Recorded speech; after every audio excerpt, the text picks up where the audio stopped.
Assalamualaikum. Para penonton yang dihormati. Penyakit adalah satu keadaan yang tidak normal yang berlaku terhadap tubuh badan dan juga minda kita. Dan penyakit terbahagi kepada dua. Pertama, penyakit fizikal ataupun jasmani. Kedua, penyakit rohani ataupun jiwa.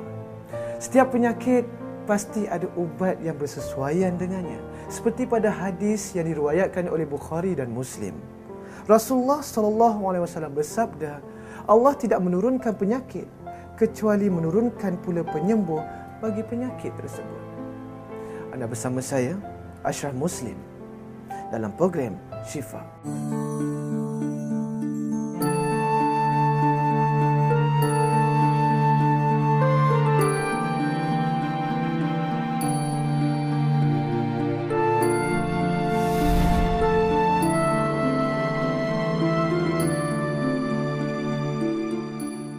Bismillahirrahmanirrahim.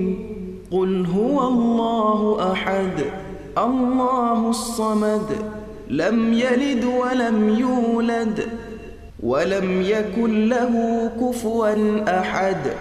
Maksudnya, katakanlah wahai Muhammad, Tuhanku ialah Allah yang Maha Esa, Allah yang menjadi tumpuan sekalian makhluk untuk memohon sebarang hajat. Dia tidak beranak dan dia pula tidak diperanakkan, dan tidak ada sesiapa pun yang setara dengannya. Surah Al-Ikhlas ayat 1 hingga 4. Sejarah perubatan mencatatkan bahawa ilmu perubatan dan pembedahan manusia yang pertama bermula di Mesir sekitar tahun 2800 sebelum Masihi. Imhotep memanda Raja Fir'aun, Zoser, adalah tokoh perubatan pertama. Ketika itu, orang Mesir telah mempunyai pengetahuan dan kefahaman yang mendalam di bidang anatomi manusia. Sekitar 2000 tahun kemudian, Yunani pula muncul sebagai pusat ilmu perubatan terpenting. Ilmu perubatan Yunani dipengaruhi oleh ilmu perubatan Mesir kuno. Bidang ini telah melahirkan beberapa tokoh perubatan terkemuka, antaranya Hippocrates, Dioscorides, dan Galen.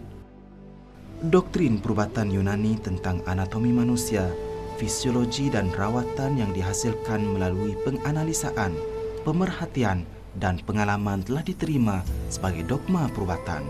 Namun sikap mereka yang tidak bersungguh-sungguh dalam melakukan kajian kepada setiap permasalahan baru menyebabkan ilmu perubatan sedia ada memiliki banyak kelemahan untuk dipraktikkan. Transformasi yang membawa kepada kemajuan dalam bidang perubatan hanya berlaku selepas kedatangan Islam.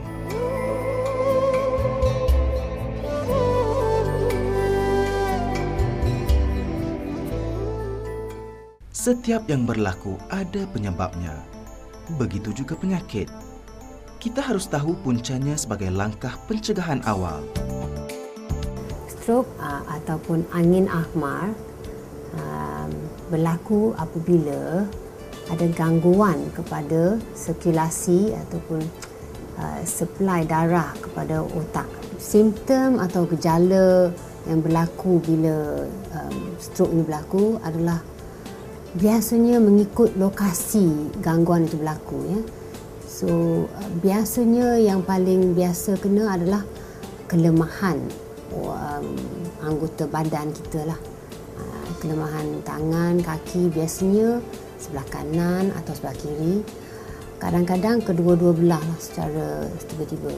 Boleh terjadi gangguan kepada penglihatan mata secara tiba-tiba, kesusahan bercakap ataupun sebenarnya jadi keliru, dan gangguan berjalan jadi macam tak steady, ya.